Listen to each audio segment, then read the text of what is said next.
Alrighty, next game up is the Texans and the Browns, folks. And we told y'all, folks, right? Come on, give credit to this Texans team. Just truly unfortunate. Another quarterback goes down here, Tyrod Taylor. But when Tyrod Taylor was in this game, it was competitive. It was close. It still ended close. So this is what we're saying. You've got to give respect to this Texans team. Now, moving forward, it's all going to really depend on Tyrod Taylor. I'm not buying into Davis Mills, who would be kind of their next man up. They're still not going to start Deshaun Watson. Don't let that kind of come in your head and be like, oh, Tyrod's out. Now they go back to Tyrod Taylor. Tyrod Taylor does not want to play for Houston. And then in counterpart to that, Houston doesn't want that man playing for them either. So it is 100% done. They will not start Deshaun Watson anymore. Deshaun Watson is no longer a Houston Texan. He is only a Houston Texans because, he signed under them. They're trying to actively get rid of him. We know this. But they want all the full value for him, and they won't play him. So, Deshaun Watson is out of the question here. It's either going to be Tyrod Taylor if he's healthy or Davis Mills if he's not ready to go. But either way, let's start here with this Texans team and give credit to Tyrod Taylor. The man was looking real good before he got injured and a little bit of a hamstring injury. And this is kind of what we've been seeing out of these kind of dual threat quarterbacks that, are real good, but injuries kind of, plague them, or just kind of, them not being kind of the greatest to kind of earn the starting spot. So they kind of have to be the second string. We saw that with RG3 last season, got his opportunity to come in the game. But what happened? He was kind of running out of the pocket, moving, and then it caught up to him later in the game. He kind of pulls his hamstring. He's out, and then he never plays again. Tyrod Taylor, dual threat quarterback, having to kind of sit the bench because the doctor puncturing his lung last season in LA, and then he's kind of sitting back up here throughout the kind of off season a little bit before we truly know what was going on with Deshaun Watson. Then he gets in and he plays game one, looks good, but then as he progresses, the hamstring starts to tighten up because you just haven't been active throughout the last 8 years consistently, and I think that has something to do with it. Not everything to do with it, but I do think, him kind of sitting and not being out there, as a starter, because we know it's truly different on your body being a starter and being not a starter, being a backup, whatever it is. So I think Tyrod Taylor kind of took, the bad side of kind of being being kind of a bench player and not kind of playing every single game. Yeah, you're not wearing out your body, but your body's getting a little bit kind of, cold overall. So Tyrod Taylor pulls his hamstring in this game and unfortunately exits, but hopefully it's nothing too serious. So far, I believe they're saying day-to-day with him. Here we go. David Culley said the Texans are taking it, quote, day-to-day with Tyrod Taylor's hamstring injury. Team could call up practice squad, but Deshaun Watson isn't playing. Quote, our team has the utmost confidence in Davis Mills. So, like we said, they're not going to Deshaun Watson. But Tyrod Taylor, 10 of 11 for 125 yards passing and 1 touchdown. Real solid. He also had 1 carry for 15 yards, and that's kind of for a touchdown, which was great, but that's kind of where he kind of pulled it and hobbled him a little bit. And then as he tried to progress in, we have to remember he kind of got injured second quarter, folks. Did Davis Mills play any in the second half or in the first half? No, they kind of go with Davis Mills right out of the gate. Yeah, Davis Mills right out of the gate in the second half. So Tyrod Taylor played the entire first half, and it was a tie game, 14-14. Looked real solid right there, folks. So that's what we're talking about. This Texans team is kind of, real competitive. I'm not putting it as obviously the top 10 or top 20 teams in this league. Not even kind of top 25, but they're not the worst. I'm putting the Lions underneath them. I'd put the Jets underneath them. I would put, who else do we got here from this week? I think I'm putting one more team under them. I'm putting the Falcons under them all day. I like this Texans team better than the Falcons. So this is not the worst team in the league, and I think they can be really competitive this entire year. I love how they're handling the distraction of Deshaun Watson. They're doing it perfectly. It's really not causing any issues with the team overall in itself. So for that, they're coming out, all the players and the coaches, a clear mind. Deshaun Watson's not in the back of the mind. The distraction, the media attention is not in the back of their mind, and they're coming out and playing real solid football out here. So give huge credit to this Texans team. Yes, he didn't win this game, but if Tyrod Taylor played the entire second half, they may have. And this was one of our picks here that we felt so confident in.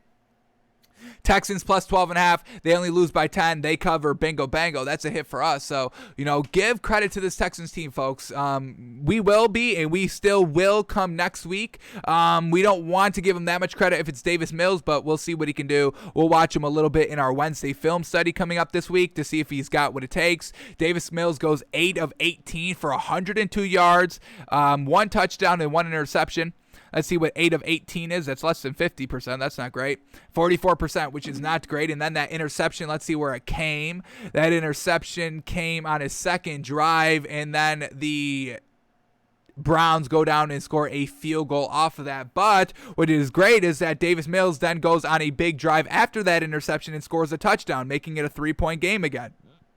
So that's what we're saying. They were decently able to kind of, only one drive. They were really, 2 drives right here. They moved the ball here in the second half. 16 plays, 63 yards with Davis Mills, and then 9 plays, 55 yards that results into a missed field goal from only 41 yards out. So overall, this was a close competitive game. Basically should have only been a 1-possession loss, which was fantastic. So give credit to this Texans team. Who else do we have to give credit to on this Texans team? Let's keep going over their stats here. Mark Ingram, 14 carries for 41 yards, real solid. David Johnson, 6 carries for 25 yards. Tyrod Taylor, like we said, Phillip Lindsay, 5 carries for 2 yards. I also would have just started running the ball in the second half as well. I mean, this is another team that can get it done running back by committee-wise. Texans and Colts, they've got 3 deep, great running backs right there. So, with the injuries with the quarterback, Carson Wentz, Tyrod Taylor, your backup quarterbacks not being that great, you can truly just rely on these running backs. Mark Ingram, David Johnson, Phillip Lindsay, those are 3 exceptional running backs in this league. With the Colts, Jonathan Taylor, Marlon Mack, Nyheim Hines, all exceptional right there. If both of these kind of running back by committees, Texans and the Colts, were going against each other, who do we go with? Mark Ingram, David Johnson, Phillip Lindsay versus Jonathan Taylor, Marlon Mack, or Nyheim Hines? I think I go with the Colts just because a little bit younger overall. Mark Ingram is really kind of older out here. David Johnson, Phillip Lindsay still in their prime. And that's no disrespect to Mark Ingram. I mean, he's getting it done. He truly got it done last week. Leading rusher for the Texans, and once again, leading rusher for the Texans. So that's not a diss and not a knock to Mark Ingram. It's just the fact he's a little bit older. He's the oldest out of those 3 that we just named, or those 6 that we just named. But overall, still serviceable. Well done by the running game. All right, and then the passing game. Who were these quarterbacks going to? And once again, look at who the leading wide receiver is here for the Texans team. Like it was in Week 1, Brandon Cooks. Give that man some respect. 9 receptions, 78 yards, and a touchdown. Then we have Andre Roberts, only 1 catch for 35 yards. And then Nico Collins, 1 catch for 32 yards. David Johnson, the running back, 2 catches for 22 yards. Phillip Lindsay, 1 catch for 22 yards. Jordan Akins, 1 catch for 17 yards. So everything besides, Brandon Cooks, everything else was real lackluster. Brandon Cooks had 14 targets. The next highest targets was 2, and that was spread between 3 different players. So the Texans were really just kind of focusing on their main man, Brandon Cooks. So well done for him. All right, now let's talk about this Browns team now. Baker Mayfield, and once again, Baker Mayfield's not looking the clutchest out here. When this was a close game, we get a fumble and we get an interception. Let's see who fumbled this ball. It was Donovan Peoples-Jones, unfortunate. So this Browns team, it was 7-7. Baker Mayfield throws an interception. It makes it 14-7 because the Texans capitalized on that interception. And Baker Mayfield got a little kind of knocked around in this game. There was a second there that he could have been knocked out for the entire game. He comes back in, takes it like a champ. I think, his shoulder popped in and out. Baker Mayfield says his left shoulder, quote, popped in and out during the win over the Texans. And we saw that play, and we'll probably look at it a little bit on Wednesday. But I believe it was like on the interception throw. I think it was like the same thing. Yeah, Baker Mayfield was injured on the interception, all that. Shoulder popped in and out, no big deal. Comes right back in, but he still threw a pick when it was close. That's what we're talking about. Baker Mayfield, clutch ability, not truly there. But let's talk about his stats. Here we go. 19 of 21. That's great. I mean, 2 incompletions, fantastic, and one of those passes was an interception. So give credit to Baker Mayfield doing that. Like we said, game-managing quarterback. That's exactly what we're talking about. 90% completion percentage. Fantastic. 213 yards, 1 touchdown, 1 pick, unfortunately. Let's see when his touchdown pass came. Here we go. It comes in the third quarter when they were tied 14-14. Baker Mayfield throws a 33-yard passing touchdown to take a 7-point lead. We will definitely take that. But that's kind of what after Tyrod Taylor's out of the game. They have a little bit more extra momentum out of that. But we'll still give Baker Mayfield his due right there. The game manager, fantastic.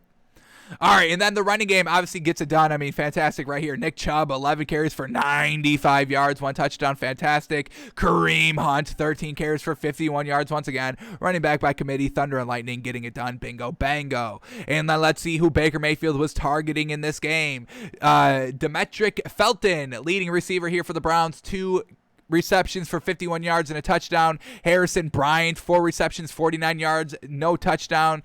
Jarvis Landry, I believe, exited this game real early on, so he only had 1 catch for 9 yards. OBJ, a no-go for this game, and Baker Mayfield still able to utilize those other receiving talents on this team to put up 31 yards, to throw the ball 213 yards, to win the game by 10. So give credit to Kevin Stefanski in the play calling right here, and everybody truly playing up to their potential right here to get the 10-point win. So well done for the Browns.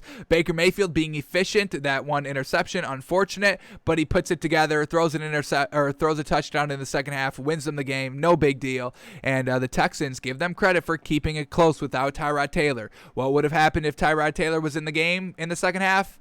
A potential win, also a potential loss, but potential win right there. Give this Texans team credit. Stop overlooking this Texans team. I believe they are solid, and I think I like their new head coach, and I think they can kind of have a short turnaround rebuild here where we're talking about this Houston Texans team, again, in the kind of top tier, top echelon, top 15-ish come next season. If they can get the quarterback figured right come next year, I believe they can be competitors. So, Browns get the win 31-21. Alrighty.